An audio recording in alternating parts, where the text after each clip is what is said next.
AP మంత్రి గుడివాడ అమర్నాథ్ భావోద్వేగానికి గురయ్యారు. వైఎస్ఆర్సీపీ విడుదల చేసిన సెకండ్ లిస్టులో ఆయనకు చోటు దక్కలేదు. దీంతో సిట్టింగ్ స్థానమైన అనకాపల్లి వీడి వెళ్లాల్సి వస్తున్నందుకు కంటతడి పెట్టుకున్నారు. రాజకీయ ప్రయాణంలో తనకు సహకరించిన కార్యకర్తలు, నాయకుల రుణం ఎప్పటికైనా తీర్చుకుంటామన్నారు.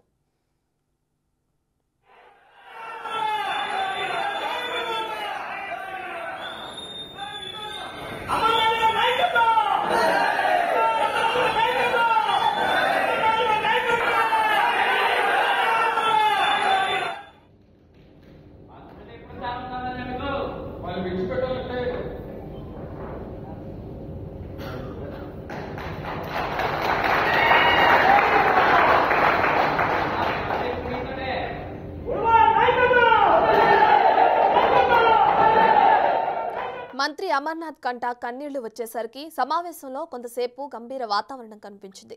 గత ఎన్నికల్లో అనకాపల్లి నుంచి ఎమ్మెల్యేగా గెలిచిన అమర్నాథ్కు మంత్రివర్గ విస్తరణలో కీలక పోస్టు పోలియో లభించింది.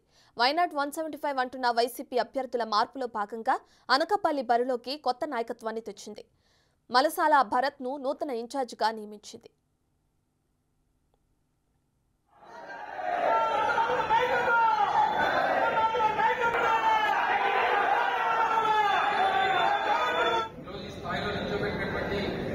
అందరికీ కూడా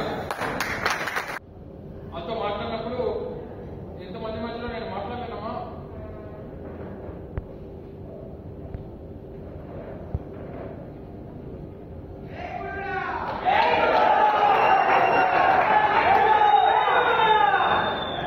రెండో జాబితాలో మంత్రిని మార్చేసిన అధిష్టానం అమర్నాథ్కు ఎటువంటి బాధ్యతలు అప్పగించేది ప్రకటించలేదు. ముఖ్యమంత్రి ఆదేశిస్తే పోటీకి దూరమై కార్యకర్తగా జెండా పట్టుకుని తిరిగి వైసీపీ విజయానికి కృషి చేస్తానంటున్నారు అమర్నాథ్.